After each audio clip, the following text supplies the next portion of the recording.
여러분, 절대 자기 전에 이것 하지 마세요. 밤새 화장실 왔다 갔다 하다가 결국 심장까지 망가집니다. 서울대병원 심혈관센터가 15년간 추적 연구한 결과입니다. 밤에 2번 이상 깨서 화장실 가시는 분, 심장병 위험이 2배 높았습니다. 10명 중 7명이 그랬습니다. 그런데 더 충격적인 사실이 있습니다. 이 문제 나이 때문이 아닙니다. 잠들기 전에 무심코 하시는 한 가지 습관 때문입니다. 오늘 그 습관이 무엇인지, 그리고 어떻게 바꾸면 되는지 끝까지 알려드리겠습니다. 여러분도 혹시 이런 경험 있으시죠? 밤에 1번 깨시나요? 2번 깨시나요? 아니면 3번 이상 깨시나요? 2번 이상이시라면 지금부터 집중해서 들어주세요. 이미 몸이 위험 신호를 보내고 있는 겁니다.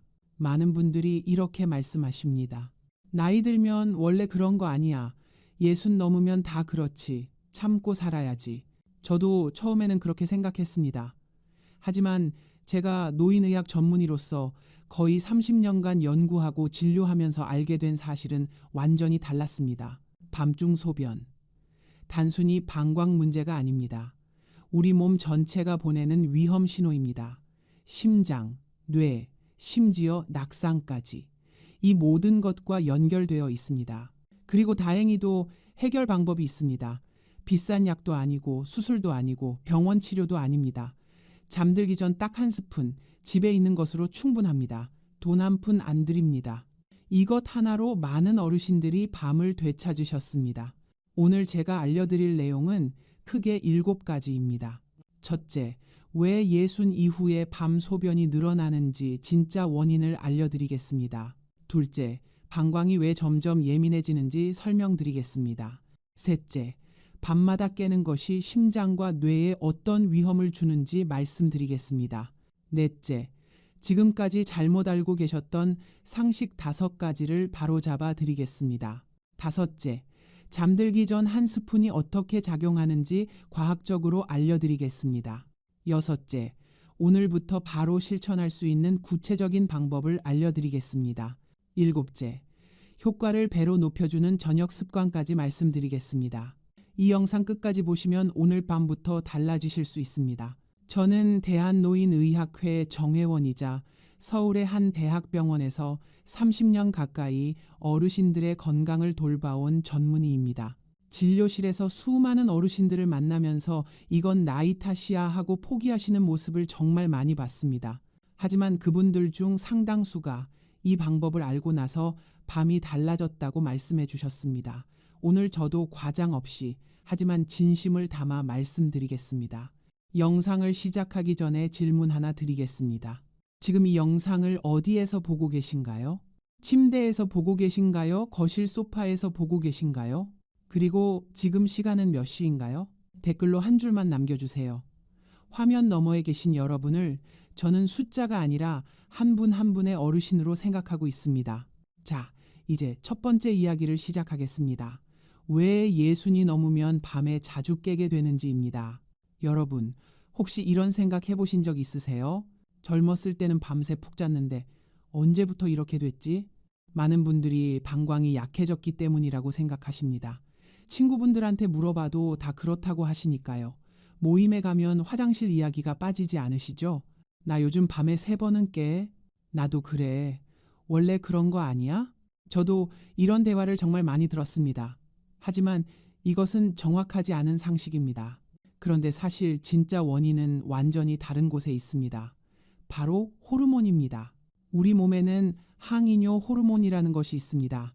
이름이 어려우시죠? 쉽게 설명드리겠습니다. 이 호르몬은 밤이 되면 신장에게 이런 명령을 내립니다. 이제 밤이니까 소변 생산을 줄여라. 몸을 쉬게 해라. 공장에 비유해 보겠습니다. 신장은 우리 몸의 정수 공장입니다. 하루 종일 혈액을 걸러서 노폐물을 소변으로 만들어냅니다. 매일 약 180리터의 혈액을 걸러냅니다. 정말 쉬지 않고 일하는 공장입니다. 젊었을 때는 어떨까요? 밤이 되면 공장장이 야간 근무자들에게 지시합니다. 오늘은 생산량을 줄여라. 밤에는 쉬어도 된다. 그래서 같은 양의 물을 마셔도 밤에는 소변이 거의 만들어지지 않습니다. 한 번 잠들면 아침까지 푹 잘 수 있었던 이유가 바로 여기에 있습니다. 여러분도 젊었을 때는 그러셨죠. 한번 누우면 아침까지 깨지 않고 푹 주무셨을 겁니다. 그런데 나이가 들면 어떻게 될까요? 공장장의 목소리가 작아집니다. 야간 근무자들에게 지시가 제대로 전달되지 않습니다. 그래서 밤에도 나처럼 열심히 소변을 만들어내는 겁니다. 대한노인의학회 자료에 따르면 60세 이후부터 이 호르몬의 야간 분비량이 눈에 띄게 감소하기 시작합니다. 구체적인 숫자를 말씀드리겠습니다. 30대의 야간 호르몬 분비량을 100이라고 하면 60대는 약 60으로 줄어듭니다. 40%가 감소하는 겁니다. 70대가 되면 45 정도까지 떨어집니다. 절반 이하입니다. 질병관리청 통계를 보면 65세 이상 어르신 중 밤에 2번 이상 화장실에 가시는 분이 약 68%입니다. 10명 중 7명입니다. 그런데 이분들 대부분은 어떻게 하시나요? 나이 들면 다 그렇지. 원래 그런 거야. 이렇게 넘기십니다. 하지만 이것은 단순한 불편함이 아닙니다. 몸이 보내는 신호입니다. 70세를 넘기면 밤과 낮의 호르몬 차이가 거의 사라집니다. 10명 중 8명에서 이런 변화가 관찰됩니다. 신장은 밤에도 낮처럼 쉬지 않고 소변을 만들어냅니다.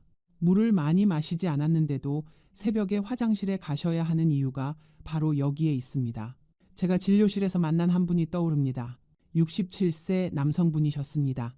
밤마다 3번씩 깨신다고 하셨어요. 처음에 이렇게 말씀하셨습니다.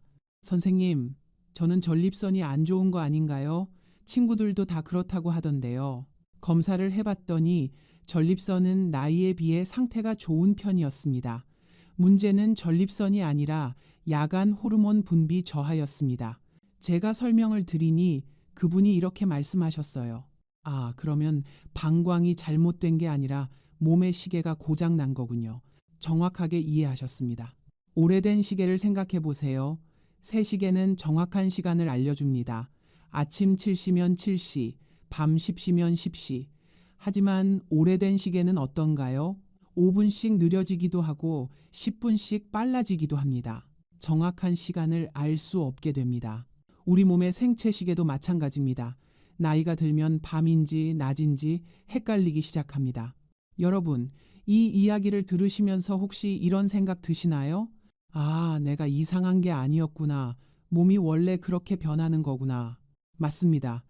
여러분 잘못이 아닙니다. 의지가 약한 것도 아닙니다. 몸의 리듬이 바뀐 것뿐입니다. 그런데 문제는 이 변화가 소리 없이 진행된다는 점입니다. 통증도 없고 특별한 경고 신호도 없습니다. 그저 어느 날부터 잠이 얕아지고 새벽에 눈이 떠지고 다시 잠들기가 어려워집니다.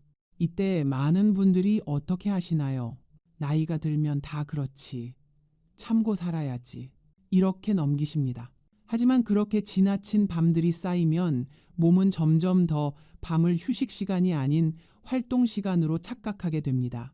그리고 그 오해가 바로 야간뇨를 고착시키는 출발점이 됩니다.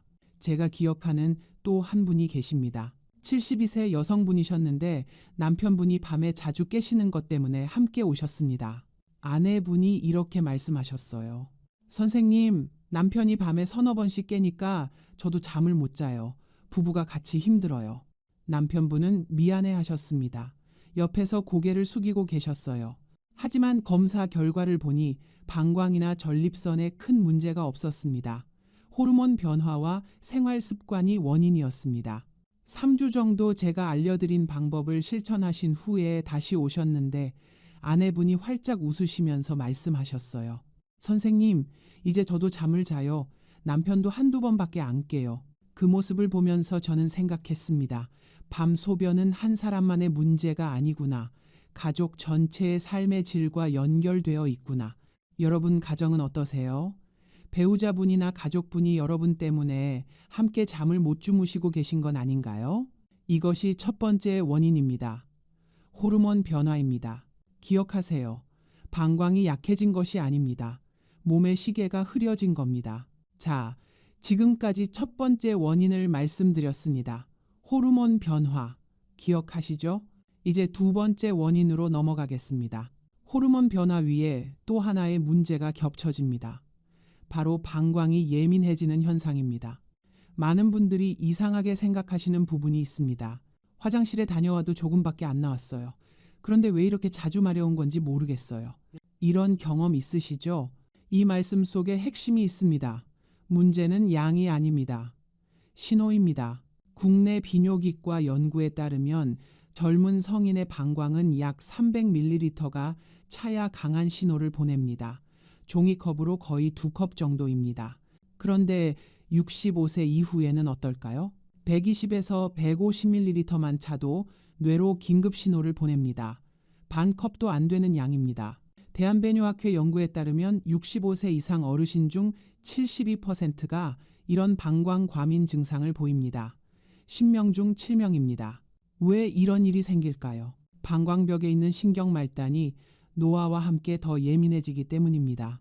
오래된 화재 경보기에 비유해 보겠습니다. 새의 경보기는 어떤가요? 진짜 불이 났을 때만 울립니다. 연기가 자욱해지고 온도가 확 올라갈 때 울립니다. 하지만 오래된 경보기는 다릅니다. 토스트 조금 태운 것만으로도 난리가 납니다. 요리하다가 연기 조금 났는데 경보기가 울어서 당황하신 적 있으시죠? 방광도 마찬가지입니다. 젊었을 때는 꽉 찰 때만 신호를 보냈습니다. 하지만 나이 들면 조금만 차도 난리를 칩니다. 뇌는 이 신호를 받으면 어떻게 할까요? 진짜 가득 찼구나. 일어나야겠다. 이렇게 몸을 깨웁니다. 그래서 화장실에 다녀와도 왜 이것밖에 안 나왔지 하는 느낌이 드는 겁니다. 서울의 한 대학병원에서 진행된 연구 결과가 있습니다.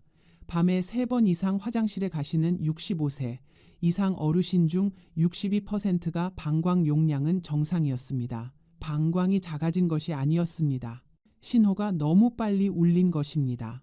제가 기억하는 71세 남성 환자분이 계십니다. 이분은 밤마다 2-3번씩 깨시는데 소변량은 늘 적었습니다. 검사해보니 전립선도 괜찮고 방광도 특별한 이상이 없었습니다. 처음에 이렇게 말씀하셨어요. 내가 너무 예민한가 봐요.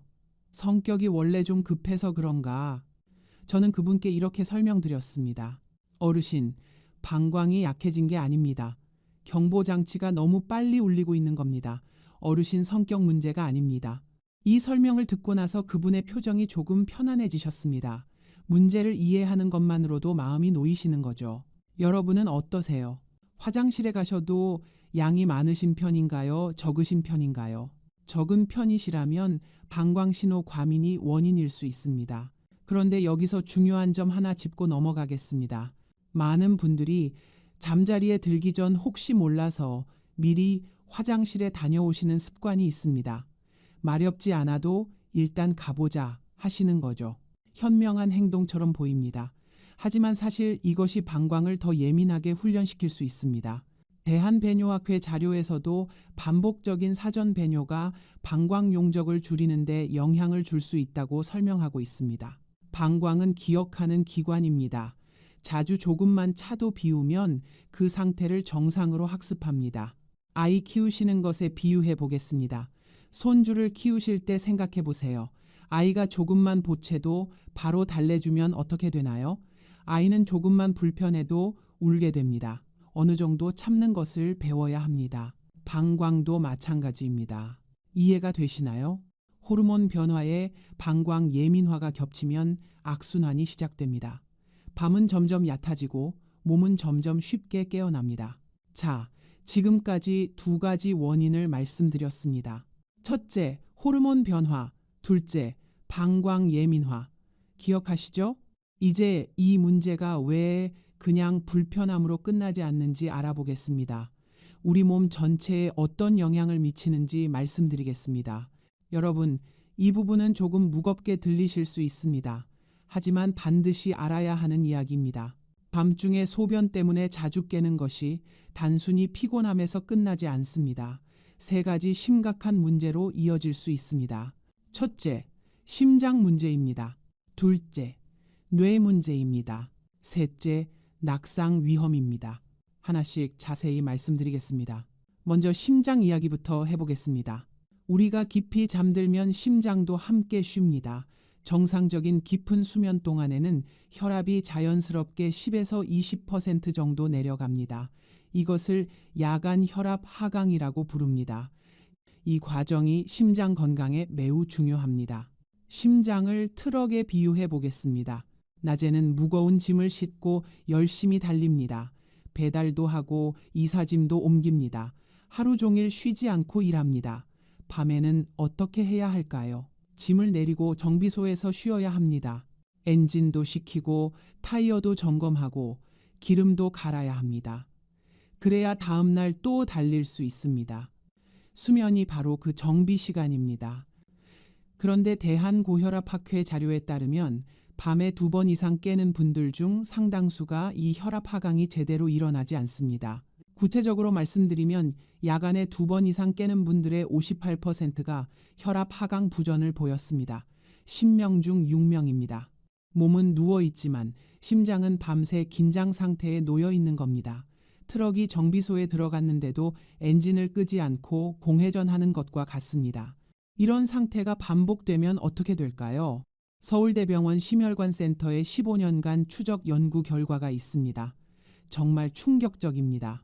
밤에 2번 이상 깨는 어르신은 그렇지 않은 분에 비해 심근경색 위험이 1.8배였습니다. 뇌졸중 위험은 2.1배였습니다. 거의 2배입니다. 특히 새벽 4시에서 6시 사이가 가장 위험한 시간대로 나타났습니다. 왜 새벽이 위험할까요? 이 시간에 우리 몸은 혈압을 서서히 높여 깨어날 준비를 합니다. 일어날 준비를 하는 거죠. 그런데 밤새 제대로 쉬지 못한 심장과 혈관은 이 변화를 감당하기 어렵습니다. 그래서 심장마비나 뇌졸중이 이 시간대에 가장 많이 발생하는 겁니다. 여러분, 혹시 새벽에 화장실 다녀오신 후 가슴이 두근거리거나 머리가 맑지 않은 적 있으셨나요? 있으시다면 그것이 심장과 뇌가 보내는 경고 신호일 수 있습니다. 저는 이 이야기를 들을 때마다 마음이 무겁습니다. 왜냐하면 많은 분들이 이 위험을 모르고 계시기 때문입니다. 아들, 딸에게 짐이 되고 싶지 않으시죠? 손주들과 오래오래 놀아주고 싶으시죠? 그러시려면 이 밤 소변 문제를 가볍게 넘기시면 안 됩니다. 제가 진료실에서 만난 한 분이 떠오릅니다. 68세의 남성분이셨습니다. 늘 웃으시면서 건강하게 지내시던 분이었어요. 손주가 둘인데 매주 주말마다 놀아주시는 게 가장 큰 낙이라고 하셨습니다. 어느 날 새벽에 화장실 다녀오시다가 갑자기 어지러우셨다고 합니다. 다행히 심하지는 않아서 넘어지지는 않으셨어요. 하지만 그 후로 밤마다 불안해하셨습니다. 혹시 또 어지러우면 어떻게 하지? 넘어져서 다치면 손주들이랑 못 놀아주는데. 그분이 하신 말씀이 아직도 기억납니다. 선생님, 저는 손주들한테 할아버지 최고 소리 듣는 게 제일 좋아요. 병원에 입원해서 아이들 걱정시키고 싶지 않아요. 그 마음, 여러분도 똑같으시죠? 다음은 뇌 이야기입니다. 깊은 수면 중에는 뇌 안에서 아주 중요한 일이 일어납니다. 낮 동안 쌓인 노폐물을 청소하는 겁니다. 특히 알츠하이머와 관련된 베타 아밀로이드라는 단백질이 이 시간에 제거됩니다. 우리 뇌를 가게에 비유해 보겠습니다. 낮에는 손님을 맞이하느라 바쁩니다. 계산도 하고 물건도 정리하고 새 물건도 들여놓습니다. 하루 종일 쉴 틈이 없죠. 그러다 보면 쓰레기도 쌓이고 바닥도 더러워집니다. 밤에 가게 문을 닫으면 어떻게 하나요? 청소를 합니다. 바닥도 쓸고 진열대도 닦고 쓰레기도 버립니다. 그래야 다음 날 새로 손님을 맞을 수 있습니다. 잠이 바로 그 청소 시간입니다. 뇌척수액이라는 것이 빗자루와 걸레 역할을 합니다. 수면 중에 뇌척수액이 순환하면서 노폐물을 쓸어냅니다. 대한신경과학회 보고에 따르면 깊은 수면 중에 뇌의 노폐물 청소 효율이 깨어 있을 때보다 10배 높습니다. 그런데 자꾸 깨면 어떻게 될까요? 가게 문을 열었다 닫았다 하면 청소를 제대로 할 수 없겠죠? 국내 신경과 학회 연구 결과에 따르면 수면이 자주 중단될수록 기억력 저하와 인지 기능 감소가 빠르게 나타났습니다. 특히 야간에 3번 이상 깨는 분들은 그렇지 않은 분에 비해 5년 후 치매 발생률이 1.7배 높았습니다. 많은 어르신들이 말씀하십니다. 요즘 깜빡깜빡해요. 이름이 잘 안 떠올라요. 뭘 하려고 했는지 잊어버려요. 이것이 단순한 노화가 아니라 깨진 수면의 결과인 경우가 적지 않습니다. 여러분, 혹시 최근에 이런 경험 있으셨나요? 냉장고 앞에 가서 뭘 꺼내려고 했는지 잊어버리신 적 있으세요? 열쇠를 어디 뒀는지 한참 찾으신 적 있으세요? 손주 이름이 순간 생각이 안 나신 적 있으세요? 있으시다면 혹시 밤잠이 문제일 수 있습니다. 저도 환자분들께 이 이야기를 드리면 많은 분들이 깜짝 놀라십니다. 아니, 밤에 화장실 가는 것이랑 기억력이랑 무슨 상관이에요? 이런 질문을 자주 받습니다. 상관이 있습니다. 아주 깊은 상관이 있습니다. 수면은 뇌의 청소 시간입니다. 이 시간이 계속 방해받으면 뇌에 노폐물이 쌓입니다. 그 노폐물이 바로 치매와 관련이 있습니다. 여러분은 혹시 주변에 치매에 걸리신 분을 보신 적 있으세요? 저는 진료실에서 정말 많이 봅니다. 그리고 그 가족들의 고통도 함께 봅니다. 치매는 본인만의 고통이 아닙니다. 가족 전체가 함께 힘들어집니다. 자식들이 일을 그만두고 간병해야 합니다. 손주들이 할아버지 할머니를 몰라보게 됩니다. 이 슬픈 이야기를 막을 수 있는 가장 기본적인 방법 중 하나가 바로 좋은 수면입니다. 밤에 자주 깨지 않는 것입니다. 마지막으로 낙상 이야기입니다. 가장 현실적인 위험입니다. 아직 잠에서 완전히 깨어나지 않은 상태에서 어두운 집안을 걷는 것은 젊은 사람에게도 위험합니다. 하지만 관절과 시력이 약해진 어르신에게는 훨씬 더 치명적입니다. 보건복지부 통계에 따르면 65세 이상 어르신의 고관절 골절 중 약 45%가 밤이나 새벽 시간대에 화장실로 이동하다가 발생합니다. 거의 절반입니다. 한 번의 낙상이 어떤 결과를 가져올 수 있을까요? 고관절 골절의 경우 수술, 3개월 이상의 입원, 6개월 이상의 재활이 필요합니다.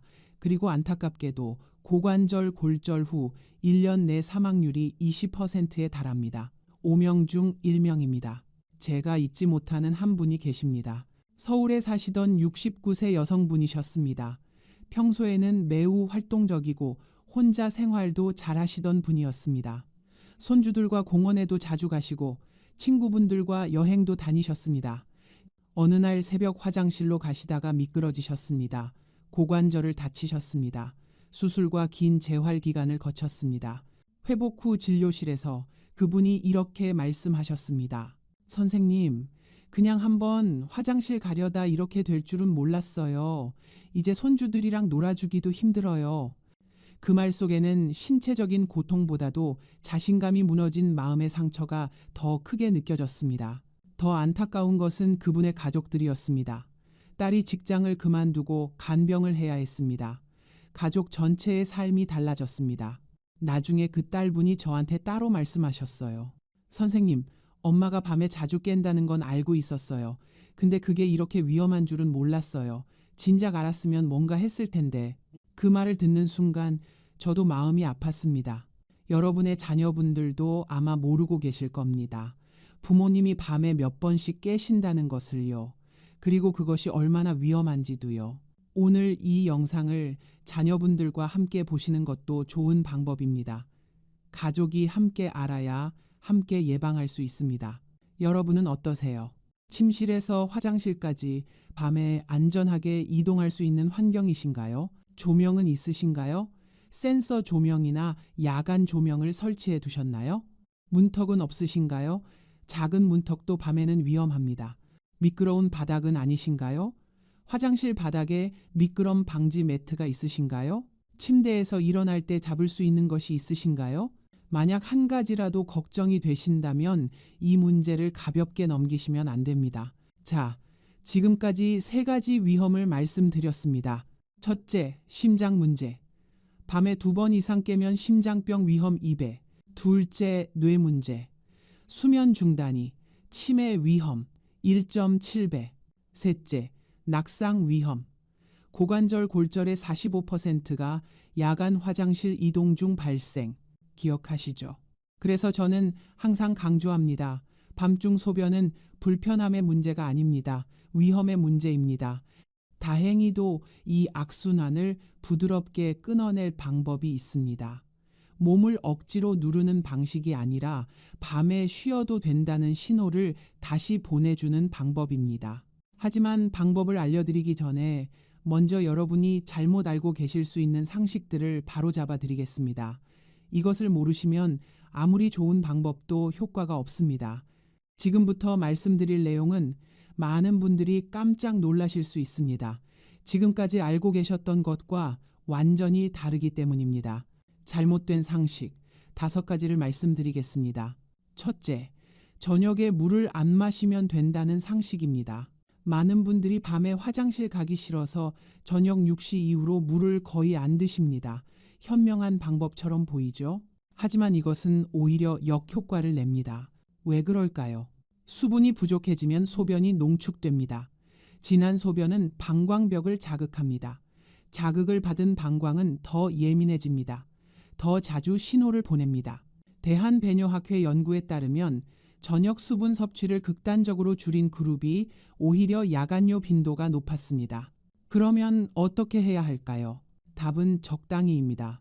저녁 식사 후 물 1컵, 종이컵으로 1컵 정도는 오히려 드시는 것이 좋습니다.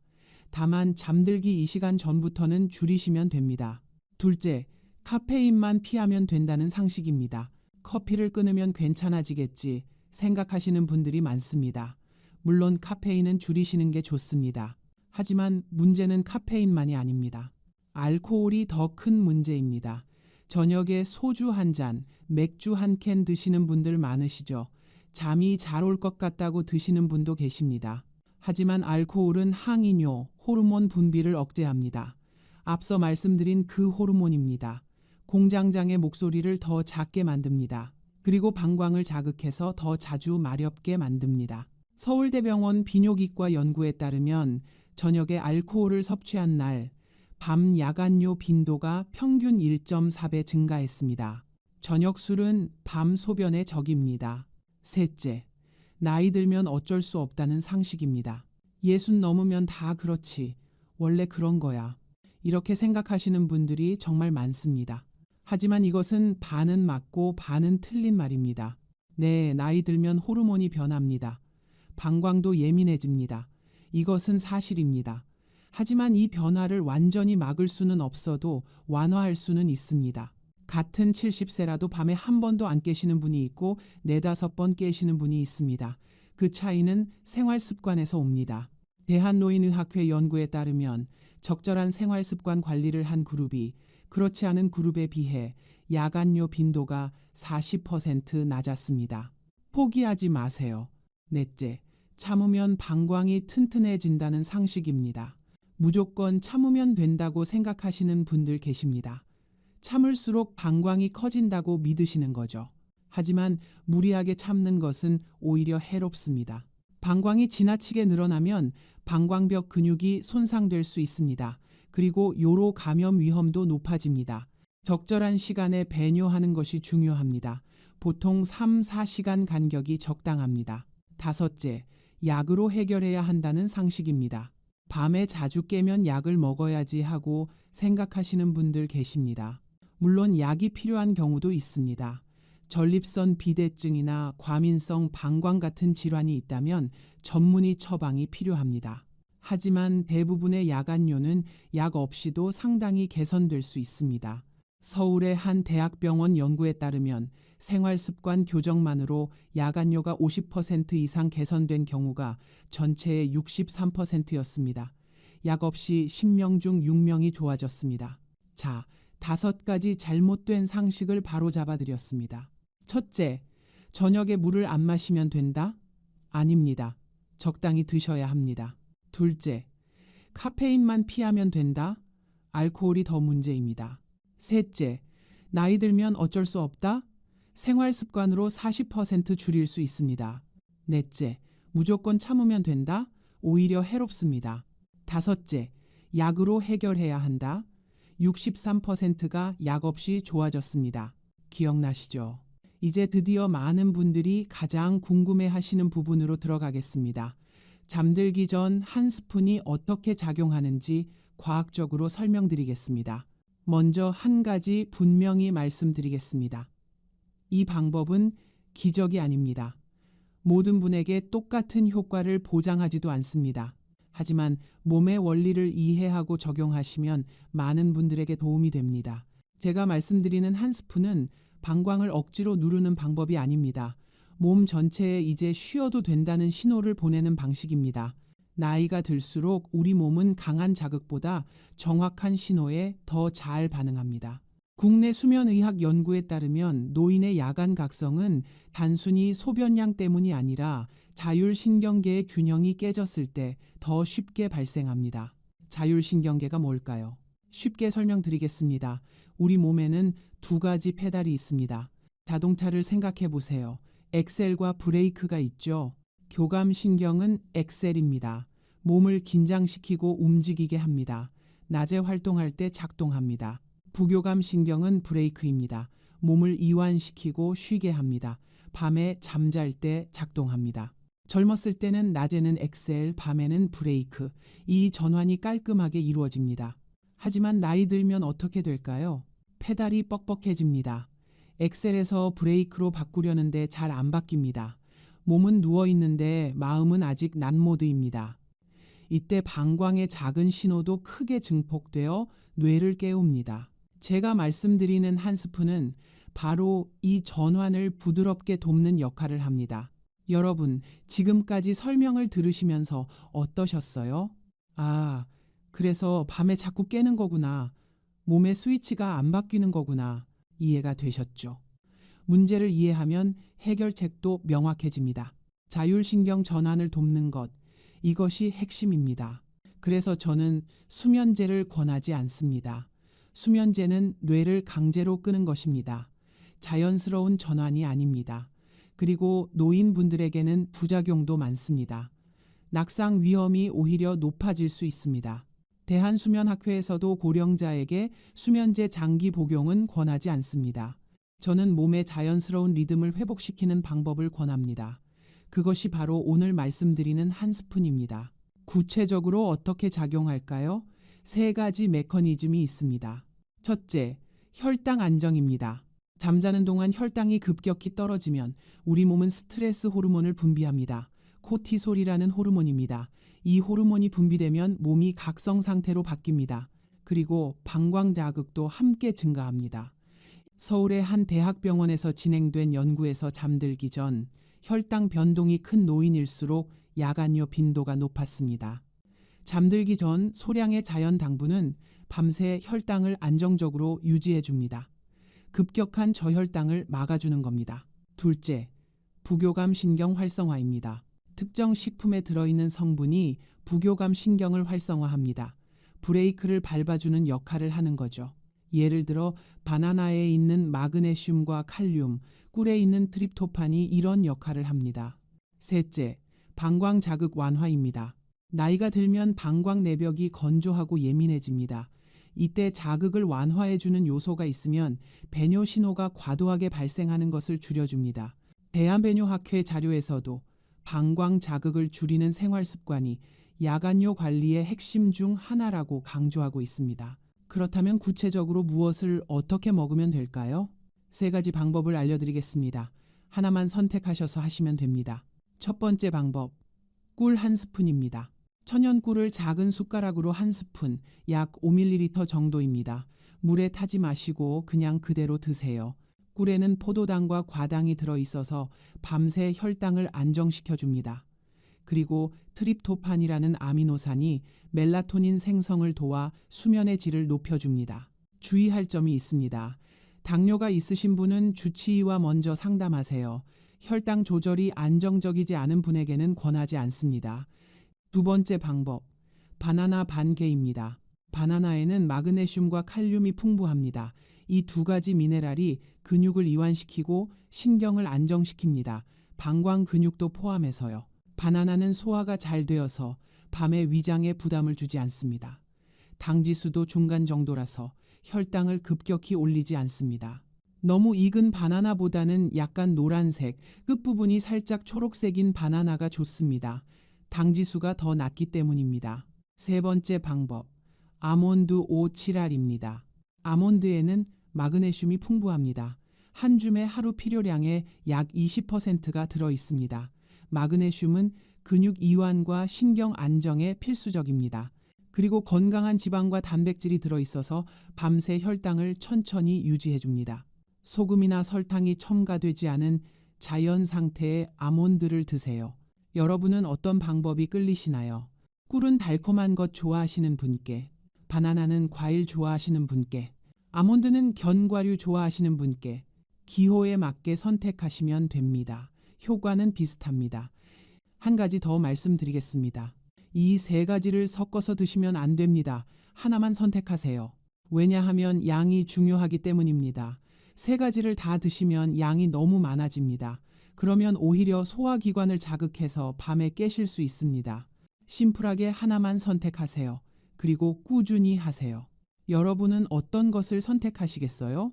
지금 당장 댓글로 써보세요. 꿀이요, 바나나요, 아몬드요, 이렇게 써주시면 됩니다.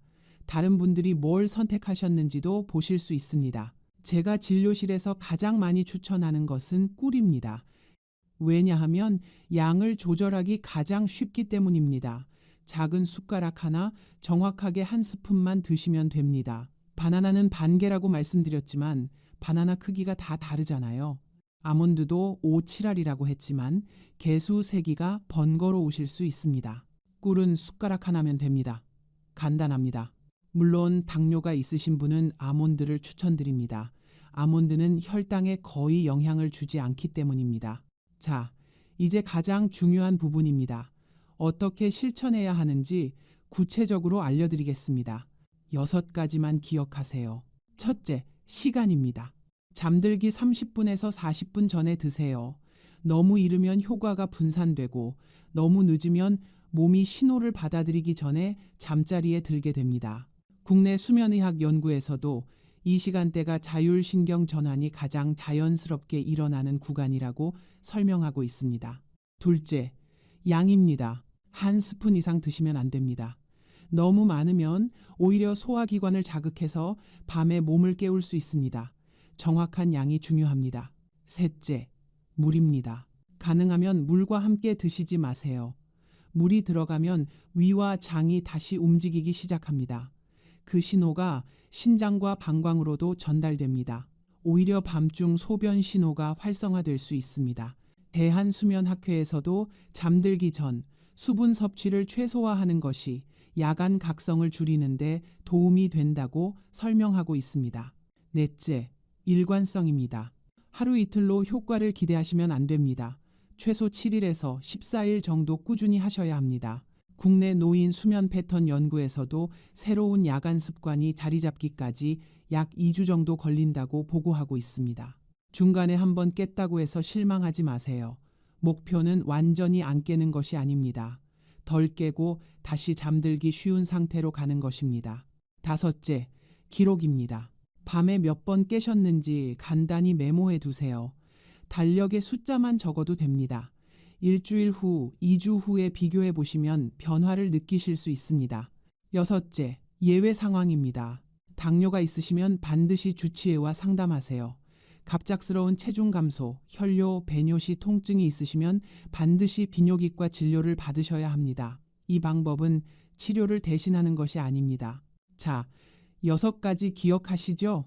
첫째, 잠들기 30, 40분 전에. 둘째, 한 스푼만. 셋째, 물 없이.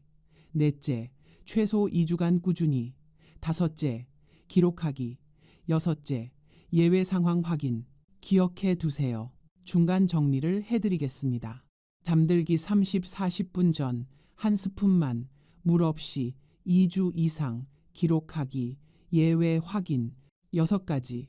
기억하시죠? 어려운 것 하나도 없습니다. 오늘 밤부터 시작하실 수 있습니다. 집에 꿀이나 바나나나 아몬드 하나쯤은 있으시잖아요. 제가 진료했던 73세 남성 환자분이 떠오릅니다. 이분은 오랫동안 밤에 3번씩 깨는 것이 당연하다고 생각하며 지내셨습니다. 특별한 약을 쓰고 싶어 하지도 않으셨고 그저 조금만 덜 깨면 좋겠다고 하셨습니다. 이 방법을 2주 정도 실천하셨습니다. 다시 진료실에 오셨을 때 이렇게 말씀하셨어요. 선생님, 아직 한 번은 깨지만 예전처럼 불안하지가 않습니다. 저는 이 말이 매우 중요하다고 느꼈습니다. 몸이 밤을 다시 신뢰하기 시작했다는 신호이기 때문입니다. 그리고 한 달 후에 다시 오셨을 때는 이렇게 말씀하셨습니다. 선생님, 이제 한 번만 깨요. 가끔은 한 번도 안 깰 때도 있어요. 아내가 좋아해요. 같이 푹 잘 수 있으니까. 그분의 표정이 정말 밝아지셨던 것이 기억납니다. 이 방법은 기적이 아닙니다. 마법의 약도 아닙니다. 하지만 나이가 들며 흐트러진 생체 리듬을 아주 작은 신호로 다시 정렬해주는 과정입니다. 여러분도 하실 수 있습니다. 어렵지 않습니다. 오늘 밤부터 시작하세요. 자, 지금까지 잠들기 전 한 스푼의 원리와 방법을 알려드렸습니다. 기억하시죠? 꿀, 바나나, 아몬드 중 하나, 잠들기 30-40분 전, 물 없이 2주 이상 꾸준히. 이제 마지막으로 이 효과를 배로 높여주는 저녁 습관들을 알려드리겠습니다. 이것까지 함께 하시면 효과가 훨씬 좋아집니다. 저는 늘 말씀드립니다. 몸은 단 하나의 행동보다 저녁 전체의 분위기를 기억한다고요. 같은 한 스푼이라도 어떤 저녁을 보내셨느냐에 따라 효과가 완전히 달라집니다. 5가지 저녁 습관을 알려드리겠습니다. 첫째, 저녁 식사 시간입니다. 가능하다면 저녁 식사는 오후 6시 반에서 7시 이전에 마치세요. 왜 그럴까요? 해가 지고 나면 소화 기능과 신진대사가 자연스럽게 속도를 늦춥니다. 이때 음식을 늦게 섭취하면 몸은 쉬어야 할 시간에 계속 일을 하게 됩니다. 그 여파가 방광 자극으로 이어질 수 있습니다. 국내 노인 영양 연구에 따르면 저녁을 8시 이후에 드신 분들이 7시 이전에 드신 분들보다 야간요 빈도가 1.3배 높았습니다. 작은 변화입니다. 하지만 밤이 훨씬 조용해졌다고 말하는 분들이 많습니다. 제가 기억하는 70대 초반 남성분이 계십니다. 처음 오셨을 때 저녁 8시 반에 드신다고 하셨어요. 일 끝나고 집에 오시면 그 시간이 된다고요. 제가 저녁 식사 시간을 당기시라고 말씀드렸더니 처음에는 힘들다고 하셨어요. 하지만 3주 정도 7시 전에 드시도록 노력하셨더니 밤에 깨는 횟수가 줄었다고 하셨습니다. 이제는 아예 6시 반에 드신다고 하세요. 습관이 바뀌니까 오히려 편하다고요. 이런 작은 변화가 모여서 밤을 바꿉니다. 둘째, 저녁 이후 음료입니다. 많은 어르신들이 따뜻한 우유나 차 한 잔을 편안함의 상징처럼 생각하십니다. 하지만 밤 시간대에는 그 한 잔이 생각보다 큰 자극이 됩니다. 액체가 들어가면 몸은 다시 처리 모드로 들어갑니다. 신장과 방광도 함께 움직이기 시작합니다. 잠들기 2시간 전부터는 음료 섭취를 최소화하세요. 위로가 필요하시다면 음료 대신 따뜻한 조명 아래에서 가볍게 몸을 이완시키는 것이 더 좋습니다. 셋째, 잠자는 자세입니다. 왼쪽으로 누워서 무릎 사이에 작은 베개를 끼는 자세가 좋습니다. 왜 그럴까요? 이 자세는 복부 압력을 줄이고 혈액순환을 도와 밤 동안 몸이 안정되기 쉬운 환경을 만들어줍니다. 방광에 가해지는 압력도 줄어듭니다. 국내 재활의학 자료에서도 이 자세가 소화와 야간 불편감을 완화하는 데 도움이 된다고 설명하고 있습니다. 넷째, 취침 전 화장실 습관입니다. 앞서 말씀드렸죠? 마렵지 않은데 혹시 몰라서 미리 가는 것은 방광을 예민하게 훈련시킬 수 있습니다. 몸을 믿는 연습이 필요합니다. 진짜 신호가 왔을 때 반응하겠다는 믿음입니다. 처음에는 불안하실 수 있습니다. 하지만 이 신뢰가 쌓일수록 밤은 점점 더 길어집니다. 이것은 마음의 훈련이기도 합니다. 몸을 믿는 연습. 저는 환자분들께 이렇게 말씀드립니다. 방광은 여러분을 배신하지 않습니다. 진짜 신호가 오면 알려줍니다. 미리 걱정하지 않아도 됩니다. 여러분은 밤에 몇 번 화장실에 가시나요?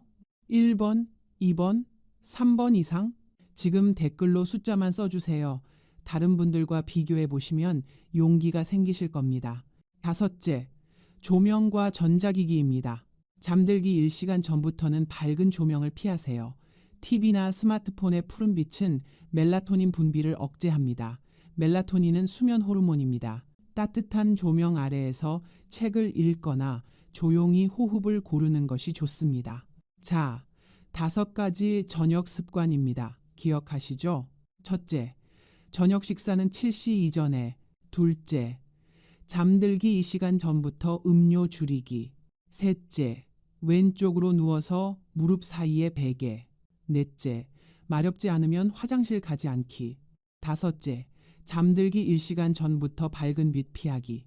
이렇게 저녁의 흐름이 바뀌면 한 스푼은 더 이상 단독 행동이 아니라 편안한 밤으로 들어가는 문이 됩니다. 추가로 낮 시간에 도움이 되는 습관 4가지도 알려드리겠습니다. 이것까지 함께 하시면 효과가 더욱 좋아집니다. 첫째, 아침 햇빛입니다. 아침에 일어나서 20, 30분 정도 햇빛을 쐬세요. 창가에 앉아 계셔도 좋고 가벼운 산책을 하셔도 좋습니다. 왜 햇빛이 중요할까요? 햇빛은 우리 몸의 시계를 리셋해 줍니다. 아침에 햇빛을 쐬면 뇌에 지금은 낮이다라는 신호가 전달됩니다. 그러면 밤에는 자동으로 지금은 밤이다라는 신호가 더 선명해집니다. 아까 말씀드렸죠? 나이 들면 낮과 밤의 구분이 흐려진다고요. 햇빛이 그 구분을 다시 선명하게 만들어줍니다. 국내 수면의학 연구에서도 아침 햇빛 노출이 야간 멜라토닌 분비를 30% 이상 증가시킨다고 보고하고 있습니다. 실내에만 계시면 안 됩니다. 꼭 밖에 나가시거나 최소한 창가에서 햇빛을 받으세요. 유리창을 통해서도 효과가 있습니다. 둘째, 낮 시간 수분 섭취입니다. 하루에 필요한 물은 낮에 충분히 드세요. 아침과 점심 때 물을 잘 드시면 저녁에 굳이 많이 안 드셔도 됩니다. 오전에 하루 물의 60, 70%를 드시는 것이 좋습니다. 셋째, 가벼운 운동입니다. 하루 20, 30분 걷기 운동을 하세요. 격렬한 운동은 피하시고 땀이 살짝 나는 정도면 됩니다. 운동은 자율신경의 균형을 회복시켜줍니다. 낮에 적당히 활동하면 밤에 부교감 신경이 더 잘 활성화됩니다. 아까 자동차 비유 기억하시죠? 엑셀과 브레이크요. 낮에 엑셀을 적당히 밟아야 밤에 브레이크가 잘 듣습니다. 하루 종일 집에만 계시면 몸이 낮과 밤을 구분하기 어렵습니다. 그리고 운동은 방광 건강에도 도움이 됩니다. 대한비뇨기과학회 자료에 따르면 규칙적인 걷기 운동을 하는 그룹이 그렇지 않은 그룹에 비해 야간요 빈도가 25% 낮았습니다. 특히 골반 바닥 근육을 강화하는 케겔 운동이 도움이 됩니다. 케겔 운동 아시죠? 소변을 참는 것처럼 아랫배에 힘을 주는 운동입니다. 하루에 3번, 한 번에 10회씩 하시면 됩니다. 언제 어디서나 하실 수 있습니다. 앉아 계실 때, TV 보실 때 언제든 가능합니다. 다만 저녁 6시 이후에 격렬한 운동은 피하세요. 몸이 각성 상태가 되어 잠들기 어려워질 수 있습니다. 넷째, 낮잠 조절입니다. 낮잠은 20분 이내로 제한하세요. 너무 오래 주무시면 밤 수면에 영향을 줍니다. 그리고 오후 3시 이후에는 낮잠을 피하세요. 왜 20분일까요? 낮잠이 20분을 넘어가면 깊은 수면에 빠지게 됩니다. 깊은 수면에서 깨면 오히려 더 피곤해집니다. 그리고 밤에 잠들기 어려워집니다. 20분 정도의 짧은 낮잠은 오히려 좋습니다. 피로 회복에 도움이 되고 밤 수면에는 영향을 주지 않습니다. 알람을 맞춰두세요. 20분 후에 울리도록요. 그리고 누워서 주무시지 마시고 소파나 의자에 기대어 주무세요. 그래야 너무 깊이 잠들지 않습니다. 자, 이제 오늘 말씀드린 내용을 전체적으로 정리해 드리겠습니다. 긴 영상이었지만 여기까지 함께 해주셔서 감사합니다. 오늘 우리는 7가지를 함께 살펴봤습니다. 첫째, 왜 나이 들면 밤에 자주 깨는지 알아봤습니다. 항이뇨 호르몬이 줄어들기 때문입니다. 몸의 시계가 흐려진 거죠. 둘째, 방광이 왜 예민해지는지 알아봤습니다. 경보기가 너무 빨리 울리는 겁니다. 셋째, 이것이 왜 위험한지 알아봤습니다. 심장병 위험 2배, 치매 위험 1.7배, 낙상 위험. 단순한 불편함이 아니었습니다. 넷째, 잘못된 상식 5가지를 바로잡았습니다. 저녁에 물 안 마시면 된다? 틀렸습니다. 나이 들면 어쩔 수 없다? 40% 줄일 수 있습니다. 다섯째, 잠들기 전 한 스푼이 어떻게 작용하는지 알아봤습니다. 혈당 안정, 부교감 신경 활성화, 방광 자극 완화 3가지 원리입니다. 여섯째, 구체적인 실천 방법을 알려드렸습니다. 잠들기 30, 40분 전 한 스푼만 물 없이 2주 이상 꾸준히. 일곱째, 효과를 높이는 저녁 습관을 알려드렸습니다. 저녁 식사 7시 이전, 음료 줄이기, 왼쪽으로 눕기, 몸 믿기, 밝은 빛 피하기. 기억하시죠? 자, 이제 가장 중요한 것만 다시 한번 정리해 드리겠습니다. 오늘 영상에서 딱 3가지만 기억하세요. 첫째, 밤에 자주 깨는 것은 나이 탓만이 아닙니다. 호르몬 변화와 방광 예민화가 원인입니다. 그리고 생활 습관으로 충분히 개선할 수 있습니다. 둘째, 잠들기 전 한 스푼 습관을 시작하세요. 꿀, 바나나, 아몬드 중 하나. 잠들기 30, 40분 전에 물 없이 2주 이상 꾸준히. 셋째, 저녁 전체의 흐름을 바꾸세요. 저녁 식사는 7시 이전에, 음료는 잠들기 2시간 전부터 줄이기, 조명은 1시간 전부터 어둡게. 이 3가지만 기억하시면 됩니다. 어렵지 않습니다. 오늘 밤부터 시작할 수 있습니다. 돈 한 푼 안 듭니다. 집에 있는 것으로 충분합니다. 중요한 것은 완벽한 밤이 아닙니다. 조금 더 편안한 밤입니다. 한 번 덜 깨고 다시 잠들기가 쉬워지고 아침에 일어났을 때 몸이 덜 무겁게 느껴지는 것. 그 작은 변화들이 쌓이면 삶의 리듬도 함께 달라지기 시작합니다. 우리 세대는 자식 키우느라 정작 내 건강은 뒤로 했습니다. 먹고 살기 바빠서 몸은 늘 뒷전이었죠. 이제 우리 차례입니다. 손주들과 오래오래 놀아주시려면, 가족들에게 짐이 안 되시려면 지금부터 밤을 챙기셔야 합니다. 60 이후의 건강은 더 강한 자극이 아니라 더 지혜로운 돌봄에서 만들어집니다. 저는 진료실에서 매일 이것을 확인하고 있습니다. 여러분, 그동안 고생 많으셨습니다. 이제 스스로에게 조금 더 친절해지셔도 괜찮습니다. 이 영상의 내용은 일반적인 건강 정보를 바탕으로 한 것입니다. 개인의 상태에 따라 다를 수 있습니다. 통증, 혈뇨, 급격한 증상 변화가 있다면 반드시 전문의와 상담하시기 바랍니다. 이 영상은 진단이나 치료를 대신할 수 없습니다. 오늘 이야기가 마음에 조금이라도 닿았다면 댓글로 지금 계신 곳과 시간을 남겨주세요. 여러분의 한 줄 한 줄이 저에게는 다시 영상을 만들 힘이 됩니다. 도움이 되셨다면 좋아요 부탁드립니다. 가족 중에 밤에 자주 깨시는 분이 계시다면 이 영상을 공유해 주세요. 함께 건강해지실 수 있습니다. 구독해 주시면 더 많은 분들께 건강 정보가 전달됩니다. 우리 함께 건강해집시다. 저는 앞으로도 여러분의 밤이 조금 더 조용해질 수 있도록 과장 없이 하지만 진심을 담아 이야기하겠습니다. 오늘 밤은 스스로에게 조금 더 친절해지셔도 괜찮습니다. 편안한 밤 되시길 바랍니다. 감사합니다.